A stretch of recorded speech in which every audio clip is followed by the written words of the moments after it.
What's up, YouTube? Got a welder for Christmas and everything to go with it. Got wire brushes, wire wheels for the angle grinder. Got an angle grinder that way I can clean up my welds. And I got this magnet thing for the, I can just stick it to instead of clamping it on. I also got the welding apron and welding gloves and everything. Came with this welding mask, it works alright. And then got one of these today. Has to be my new favorite thing.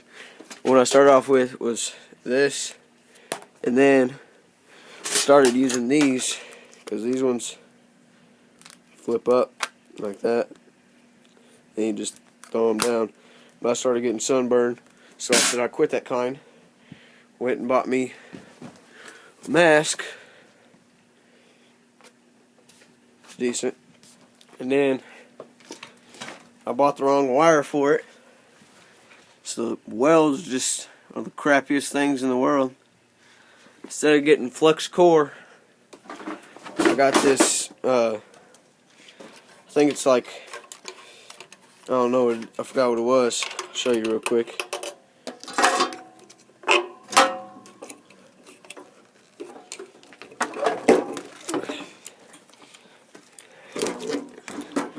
It's carbon steel welding wire. 03 is what I welded. Got the 10 pound because I went through about a 2 pound about a day and a half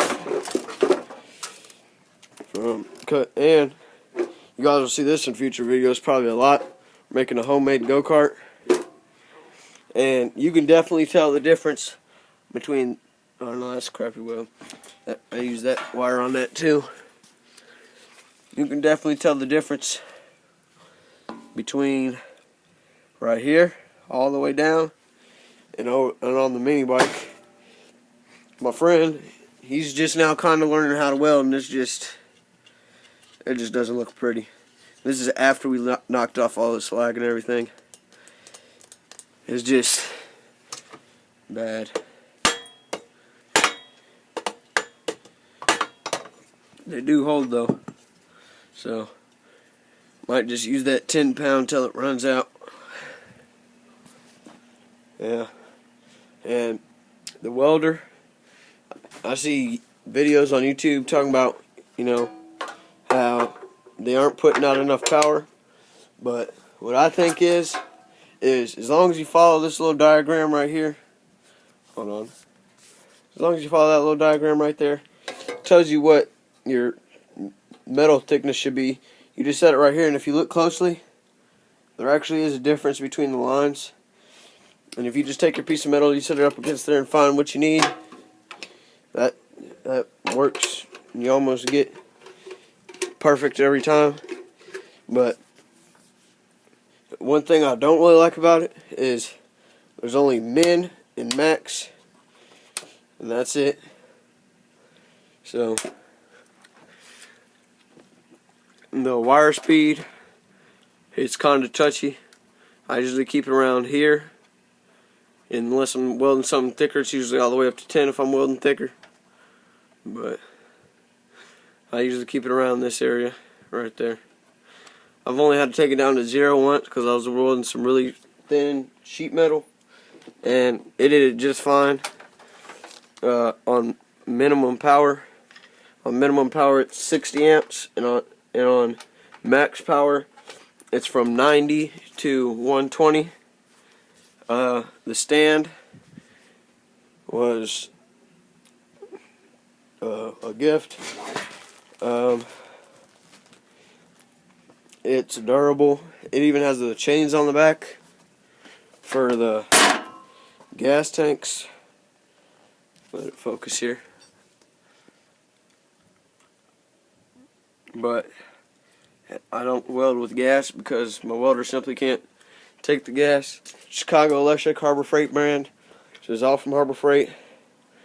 I also recommend, if you're doing welding, get these little sanding sponges. They work really good for cleaning up your welds. That and wire brushes. I got a whole bunch of these wire brushes for $2, and I got this cup, this one, and this and the one that's on the angle grinder now for $10, and it came with the wire brush too.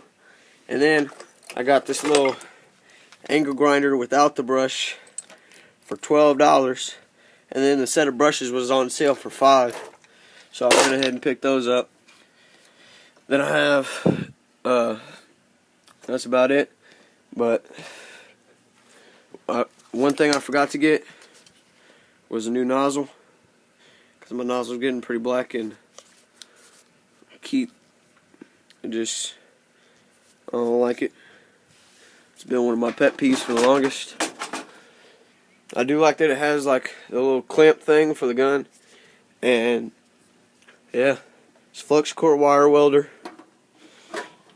Mini projects coming soon with this. The original wire was actually silver, but that ran out. I'll show you the spool that it came on. See right there, flux core wire. This stuff was making really good beads, and then I went and got that stuff, and it quit that kind. It also came with an extra tip for inside the gun.